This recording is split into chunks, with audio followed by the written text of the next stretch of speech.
we're going to be making this card today. All right, and this is such a lovely card, and you will be stunned at how easy it is to create this. All right, so your supplies, getting back to supplies, okay, you're going to need your 3 colors of Distress Oxide inks. Here's Chipped Sapphire, Picked Raspberry, and Seedless Preserves. Okay, now that's if you want to replicate this card exactly the way it is. Okay, if you want to do a different color, then go right ahead. Okay, that's entirely up to you. Okay, but you're going to use your lighter color in the center, your darkest color, which is my blue, okay, around the outside edge, and then the middle is going to be the Seedless Preserves, which is just sort of a way to transition between colors, all right, because the Picked Raspberry is very pink, and the Chipped Sapphire is very blue, and of course the Seedless Preserves is right in the between the two. So it's a good way to transition your colors. I know it is a lovely card, isn't it? This is not my idea. This is a card that I followed along to create with another consultant. Her name is Lisa Stentz. She's very talented. Okay, and I loved this idea, and the whole idea of this watercolor painting really intrigued me. So I think you'll really enjoy this. So you also need, if you're going to use the 2 stamp sets that I suggested, which are the Floral Details and Backgrounds, and the You Brighten My Day for the center sentiment, then you're going to need this humongous block.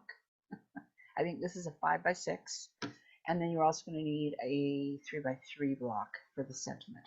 Okay, or whatever blocks you need to fit the sentiment and the design that you're going to use today. All right, you also are going to need some clear embossing powder, some Versamark ink. You're going to need your embossing tool or tools and your little foamies. And then you're going to need, for cardstock, you're going to need a card base, which is your regular size, 4 1/4 by 5 1/2.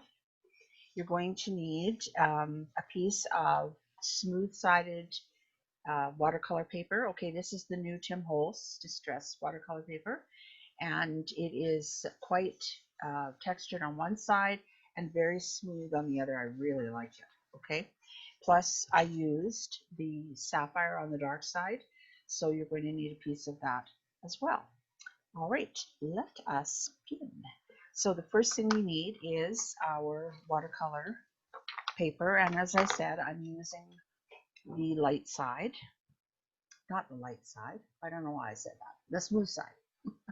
Okay, and I want my floral details and backgrounds. Okay, you can see on this sheet that there are a lot of little details that come with this stamp set. Today I'm only using the main piece. Now when you are pulling these large stamps off of the backing or the carrier sheet, don't just rip, all right? You have a tendency, because you want to get this done, okay, to just rip it off, but that's not really a good idea. Even with the thick ones, all right, they tend to lose their shape, and you want to keep them in the shape that they were originally intended, all right? The thinner ones you will rip, definitely, you will rip them, okay? It's not a chance thing. It will happen to you, trust me, okay? And so now I'm just going to put that on my block, and then of course I'm going to season. Okay, I'm going to use my arm. Okay, now I have used this before. However, it's been a while since I used it to create this card, so I'm seasoning it again. Hey Linda, thanks for joining. When you have a new stamp set, sorry I got distracted. When you have a new stamp set, you'll notice that the stamps themselves, okay, are very shiny. All right, that's just part of the process, and it's not oily exactly, but it's quite shiny, and the ink does not stick well to that. Okay, warning, you are just not going to be able to tell ahead of time what's going to come out of my mouth. I'm tired, so just be aware. Okay. Okay, so what you want to do is you want to just take that shininess off of there. Now you can use your pants or your shirt to rub it on. I don't like doing that because it tends to leave fibers from the clothing. All right, you could use your microfiber cloth, but it tends to get sticky there, and so that's not as great either. That's why I use my arm, or I use my arm because it's a big one. Okay, but you can also use the back of your hand to do that. Okay, and that works really well. Okay, so now we are going to, I forgot one thing here. Okay, I don't want to turn this over. Just hold on, I gotta go out of camera. I forgot my foamy. Okay, where did I put it? You know what? It never fails, right? I always have a million of them. And now I have none. Okay, oh, there's one. Phew. All right. Okay, so full disclosure, I do not always use a foamy. Sometimes I turn my Versamat over, but right now it's just too awkward to do that. Okay, so I'm just going to add a foamy. Now the other thing is if you are stamping an image that is very lined, not a lot of inked surface, all right, you can often get away with not using a foam. But if you are using a large stamp like this with lots of detail, or one that's got a lot of ink surface, you really need to have that foam underneath, all right, as a little bit of a pushback and to give you more even coverage. Okay, so here's my Versamark. Okay, oh, and I know what I forgot to do. Oh, well. Okay, so, and you should also use your embossing buddy, but mine is not unpacked yet. Okay, so I'm just, because this is such a big stamp, I'm not putting the stamp on the stamp pad. I'm doing it the other way around. Okay, and that just is a little easier to work with. Okay, and I really want to juice it up because I do not want any missed spots. Okay. All right. Okay, and the cardstock piece that I told you to get is just a bit bigger than what you need. And that way you have a little bit of room to trim. Okay, and if you don't get it quite straight, that's a-okay. Okay, I want to make sure this is still in the camera. Okay, and I'm really taking my time to make sure that I have pressed on the entire image, maybe even twice, go around twice, because that's such a large image, you don't want to miss anything. Okay, now I'm just going to peel that off. Okay, and it's a little hard to tell because we're doing white, clear on white. Grabbing my heat tool there. Okay, and I'm just going to, okay, and having a little bit bigger piece of cardstock than you need actually also gives you some place to hang on to. Now, I noticed watching other ladies' videos that they just like to scoop their paper into the embossing powder and then shake it off. That just doesn't work for me. Oh my gosh, I have made some pretty awful messes doing that. I'm trying to get it all either on the card or back in the container. Okay, all right, and there you can see, all right, that's a beautiful, beautiful stamp. Okay, now I'm just going to set that aside. Now there's two ways that you can do this. Okay, I'm just going to go off camera just to use my heat tool. I'm actually warming it up. I'm using this one. I'm warming it up a bit before I start. All right, now if you feel confident, you can go ahead and you can stamp the center before you do this or after you do this. I like to wait until I have the flowered part completely done. and then stamp. Okay, not done with the distress oxide, but done as far as the embossing, because I tend to smush things. I don't know if you do that, but I sure do it a lot. All right, and so one step at a time for me. Okay, I know a lot of ladies that would go ahead and stamp the image in the center at the same time, and then put the embossing powder on it. Yeah, it just doesn't work for me. Okay, and I know my own limitations, and I live within them. Anybody else do that? Or you have all the great intentions. You're just gonna, speed things up a little bit, or why not? You see other people doing it, and then you try it out, and disaster hits, like pretty much every time for me. So I'll drag the cord through it, or my palm of my hand, or something. Okay, we almost got it, and if you hold it at an angle under the light, okay, then you can watch it melt. Okay, I think I got that area pretty good. I'm just going to set it down, turn it around so I don't burn my fingers, because these babies get hot. Okay, and I think we just about got it. Just a little more right there. Okay, awesome. Okay, and I am going to clean off that stamp. I will just leave it for now for expediency. Okay, so now that I have that one on, I'm going to grab my sentiment to brighten my day. Maybe. I changed where my computer is. I don't even notice it. I'm sort of more off to the side, I know that, but I think this is going to work a lot better because I get more table space to the side of where my camera is, and then I'm not making such a huge mess right where I'm working. All right. Turn off camera again. Okay, again, I want to really juice this up. Okay, I don't want any missed spots.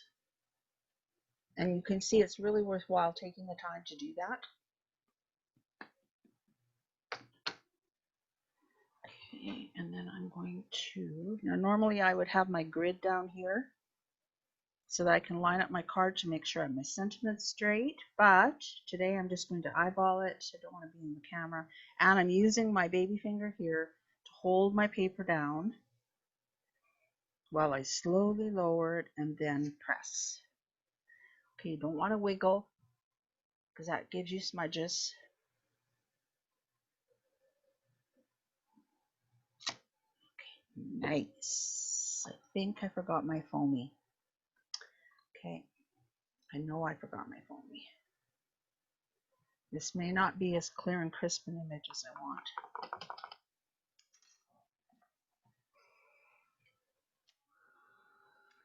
Warm this up again. Some people set it down running. I don't know, that kind of makes me uncomfortable to do that. So I don't do it. I hope that doesn't matter. Okay, let's see how this is going to turn out.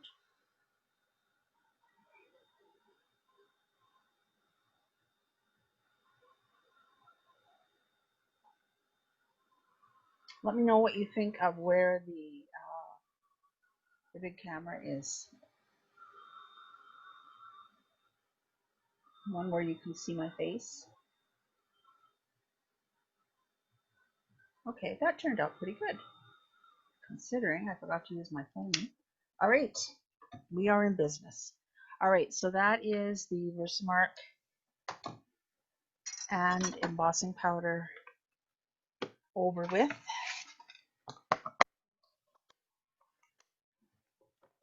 And you know that you can clean your stamps when you've used Versamark with regular stamp cleaner. Chamois, not so much. Okay, you do need a little bit of cleaner in there because Versamark's very, very sticky.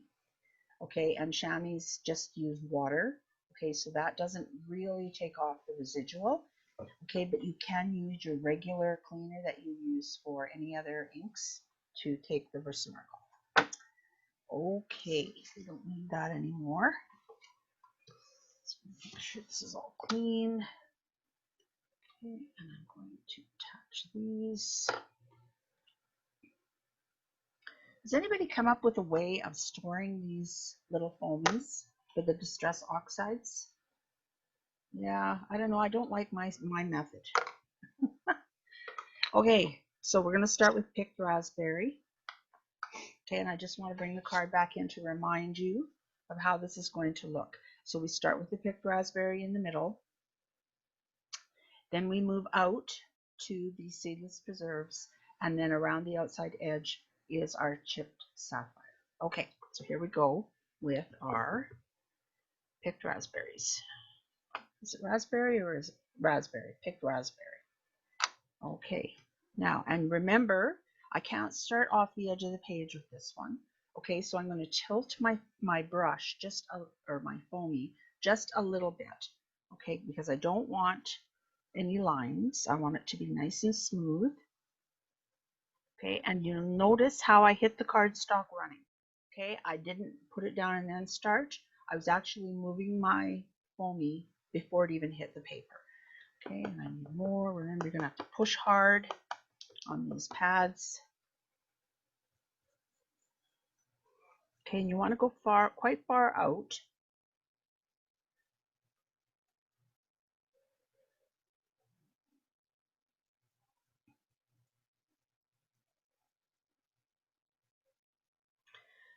Okay, and now comes my microfiber cloth. Okay, and I just want to brush some of that off before it starts to dry. Okay, and you can see how the microfiber cloth is extraordinary, okay, at picking up the ink that's on top of the embossing. Okay, so now I'm going to move to the seedless preserves.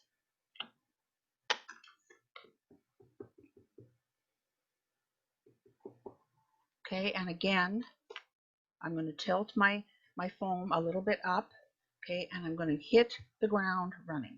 That's the only way I can describe it. Okay, and you'll notice that I'm overlapping. Hopefully I'm still on the screen here. I'm overlapping some of the pink.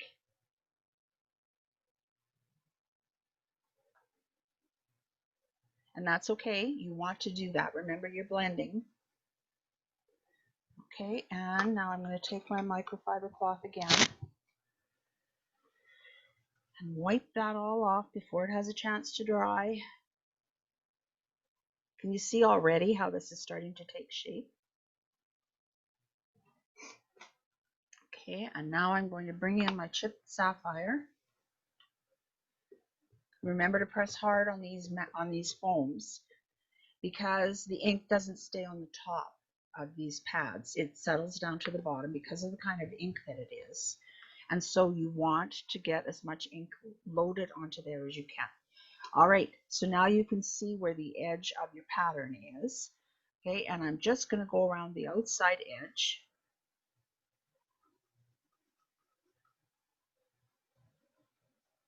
Okay, and I'm adding my... I like that, Wendy. That's awesome.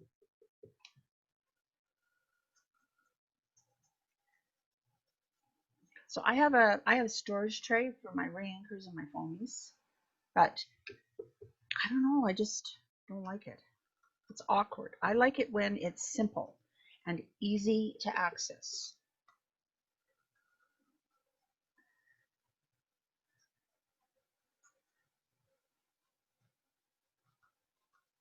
Okay, now I just want to wipe this off my craft mat so I don't get a huge mess. And then I'm going to come back in with my microfiber cloth. Now you can use paper towel for this if you want. Works too, but you know me, I don't like wasting. And to me, it's wasting if you're using paper towel for this, because you've got a reusable solution for that. If you can't find any other way to do it besides a paper towel, then go ahead and use paper towel. But to me, it just seems kind of wasteful if you've got a really good alternative if you don't use it, okay? All right, now I just want to point out here the difference. Now you see right now, okay, this one looks a lot lighter than this one. All right, now we are going to come into our layering. Okay, so now I'm going to go back to picked raspberry, not plural. Okay, and holding my foam just at a slight angle, I'm going to go back over and do it again. And every layer you add deepens the color.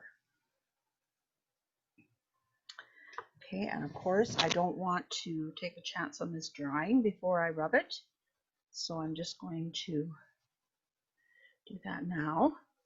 Okay, now can you see already how much deeper that color is? Okay, and then I want my Seedless preserves.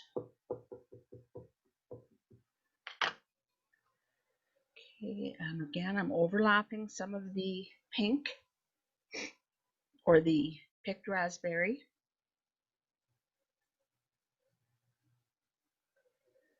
Okay, and I'm being very generous with the ink. These just blend so beautifully. Okay, and again, and I'm not rubbing hard. Okay, it's just a gentle once over, just to make sure that our white stays white. Okay, oops, oh, silly woman. Just hang on a minute. Okay, now you see how I'm fixing that? I don't know if you noticed what I just did. I went in to use my chipped sapphire foamy, and I marked it onto here, onto my picked raspberry. Okay, so what I'm going to do is I'm going to use my microfiber cloth, and I'm just going to rub, because I didn't put any pressure on this. Okay, it's just on the surface. See again, great microfiber cloths. You need them. Go get them. Okay, and so that is clean now. So for that, okay, and then I'm going to do the same thing with a fresh spot on my microfiber cloth. Okay, I'm just going to rub that off. See, gone. Okay. All right, so I want chipped sapphire. That's a little bonus from me to you today. Okay, here we go.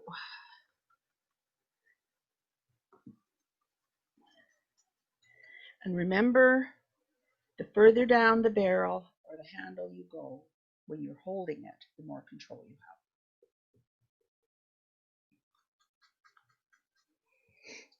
And I think it's almost time for a new foamy for chipped sapphire. Whoops, pressed too hard. Now, the more you do this, of course, as I said, the deeper the color goes. The one thing I want to add to that, the one caveat is that, well, I guess it's not really a caveat, but one thing to remember is that it's better to do more layers or more coats, I guess, if you want, and a lighter pressure than it is to really press. All right, and put a lot of ink on at once. Okay, now I'm going to go back to my Seedless preserves. I'm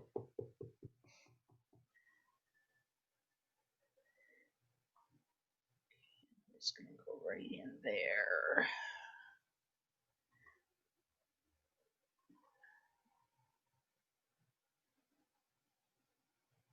And this time I'm quite overlapping that center part because I want it darker.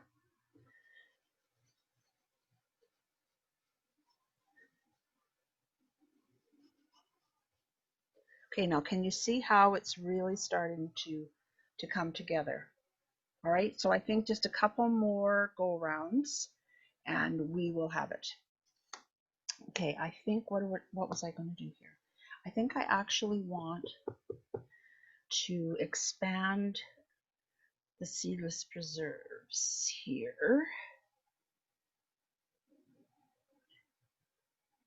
just because I have too much blue, or more blue than I want. Okay, I want the blues to be more just around the outside. Okay, oops, see, I almost did it again. That's twice. Okay, and then while that's still on there, I'm going to just add some more of the picked raspberries. Raspberry, singular. I'm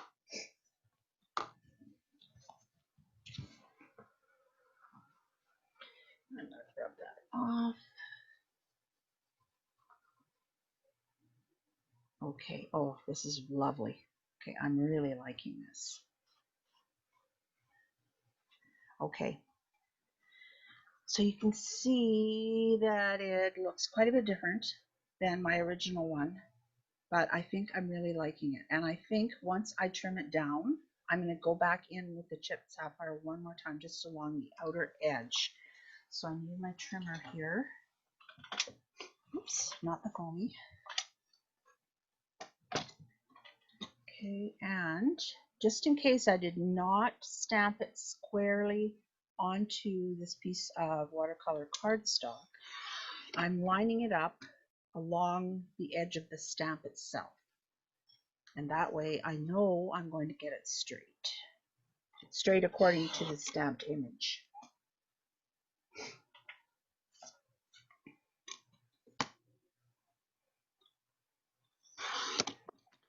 Okay, and it is okay, like I did just here, to trim just a little bit of the image off. That's okay, that will not hurt anything. It might if you were stamping a horse and you trim some tail off, but for this, it doesn't matter. Okay, so this is what I got. I'm going back to chipped sapphire.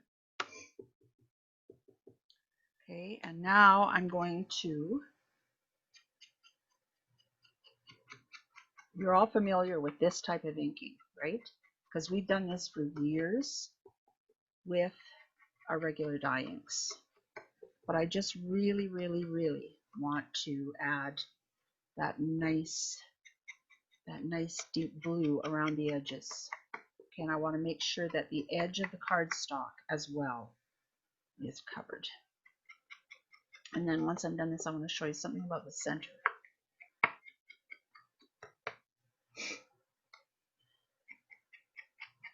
Just go around one more time.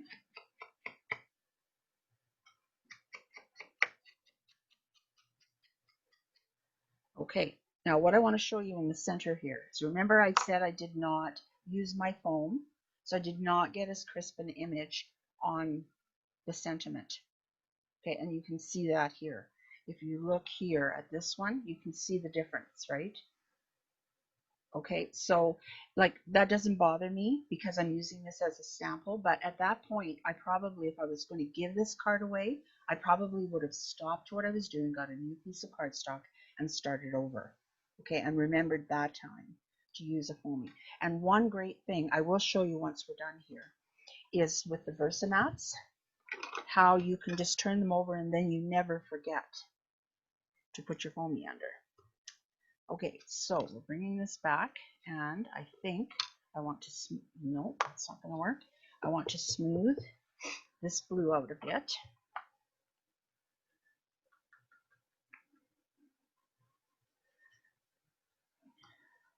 And you see, this is one of the things that just one of the things that I love about the Distress Oxide inks, is that if you don't like what you've got, just add more ink. Like it really is true with this stuff. Okay, and I really like having the corners filled more.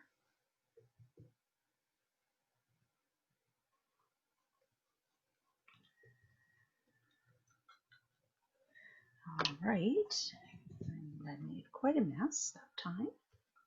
So I have about a dozen of these absorbent cloths, or microfiber cloths. Now, the reason I have so many is because I have classes or had classes. Okay, you probably don't need that many. Maybe 3 or 4 would be good, and that way you'll have 2 on the go and 2 in the wash. Okay, and the neat thing is that I distracted myself again. Oh, they don't require any special care. Just remember, when you put them in the wash, no fabric softener, soap only, and when you put them in the dryer, no dryer sheets, because both of those things will coat the fabric and it won't be absorbent any longer. Okay, so it's really, really important. And if you do have other things in the load with this that you want to have softened, keep these out of the dryer and just dry them hanging up. Okay, they'll be a little stiffer, but that's okay. That doesn't hurt them. Okay, so that's another lesson for you. All right, now back to this. Okay, and I want to just take this off.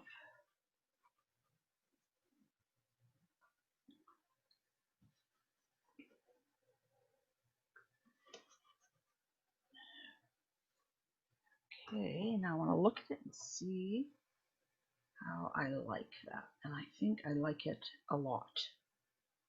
Okay, so I'm going to stop there. And I'm going to put my lids back on so nothing dries out on me.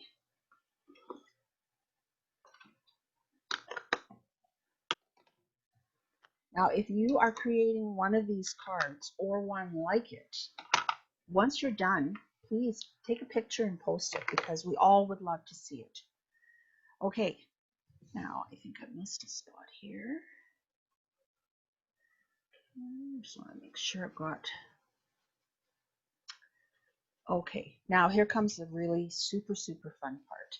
Just making sure I get some ink off my hands here. Now at this point, okay, when you get this much ink on your hands, just put a little bit of hand sanitizer because it's got alcohol in it, and that will take off most of the excess ink. It may still leave a stain on your fingers, but at least you won't mess up your card with more ink from your fingers. Oh, thanks, Linda. Yeah, I really like it. Okay, so paintbrushes. Now, as I said in the supply list, you can use either a water brush like this one. All right, so you just open it up. I don't know if you've used one of these before. You just open it up like this and fill it up with water. And just like the shimmer brushes, you just squeeze it to get your water out. Okay? All right, so there you go. You just squeeze. If you want more water out, leave it on your craft mat if you like. Doesn't matter. If you're mixing it with something else, these are very handy, especially if you're traveling. Okay, I really like these for traveling. Okay, now the other option is to use a dry brush. Okay, I wouldn't go any bigger than this. Okay, and what you can do is you can take just a little puddle of water, because you don't use a lot of water for this technique, and you can just put a little spray of it onto your craft mat. Okay, and then wet your brush like this. Okay, however, because I have the water brush today, I'm going to use the water brush today. Okay, put that over to the side. Now you are going to need your microfiber cloth for this. Okay, and this is the medium pointed water brush or round water brush. There's also a smaller one available. Okay, I just want to make sure there's no excess water. All right, and I think I want to start at the top. Okay, now this is, it's like, what would you call it? Reverse painting, I guess, because now I'm going into the image here of this leaf. And I think what I'm going to do for this is I'm going to take my widescreen lens off so you can see it a little more closely. Okay, and once you've got water on it, you just dab it. Dab it again with your Miracle microfiber cloth. Okay, and then dab again. Okay, and you can see how easy that is. All right, and it looks like you've painted it, but you haven't. You just removed paint. It's so cool. I love it.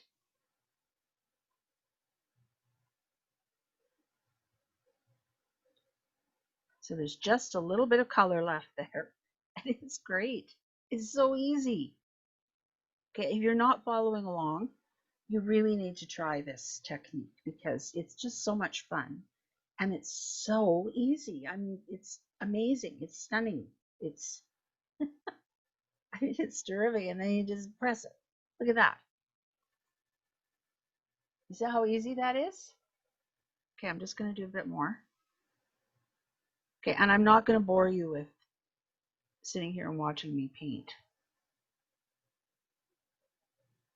Okay, unless anybody's actually working on the card themselves right now, because then I can keep going.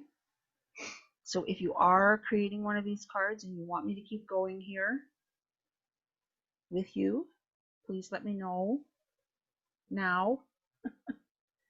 Otherwise, I'm not going to bore you with watching me paint. What's that story about watching paint dry?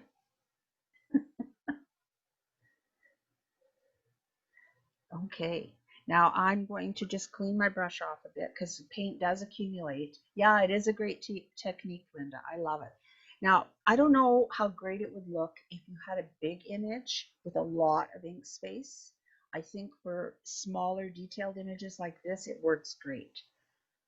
Okay, now here I'm going to just do one of these larger pieces. And it's okay if you want to take more ink off to go over it twice. Okay, so there's my first dab. Okay, and now I'm just going to go back over it again. And I'm going to take more ink off.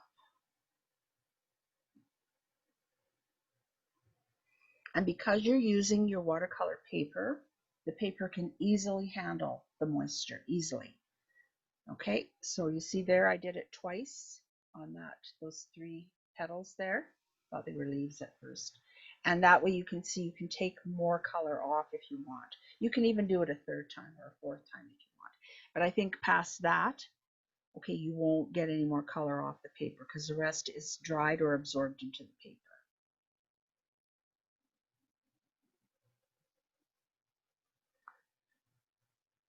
Okay, oh, I just love this. Man, oh man, I can't say it enough. Can you tell I love this technique?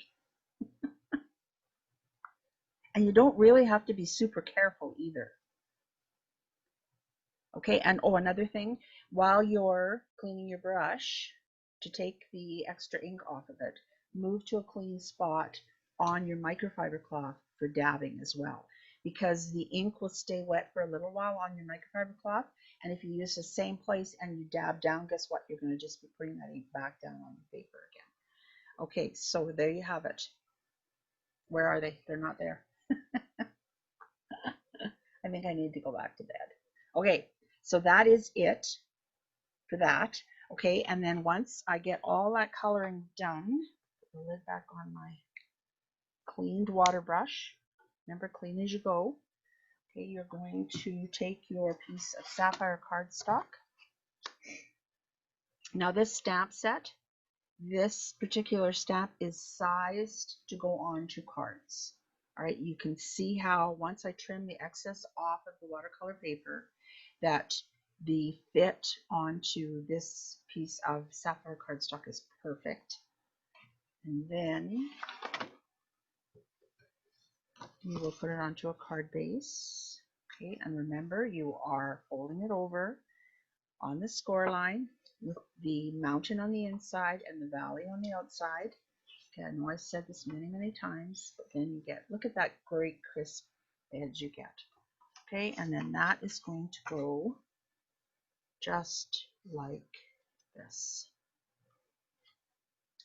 All right, so that is it.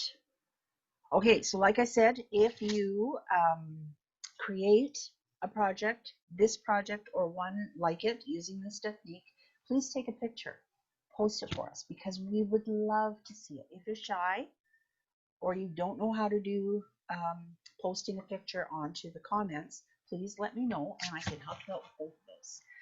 All right, so stay tuned. Next Tuesday will be my October video number 2. Again, it's going to be with Distress Oxides, and we are going to be using stencils. All right, so that is it for today. I'm going to say goodbye, and I hope you enjoy the rest of your day.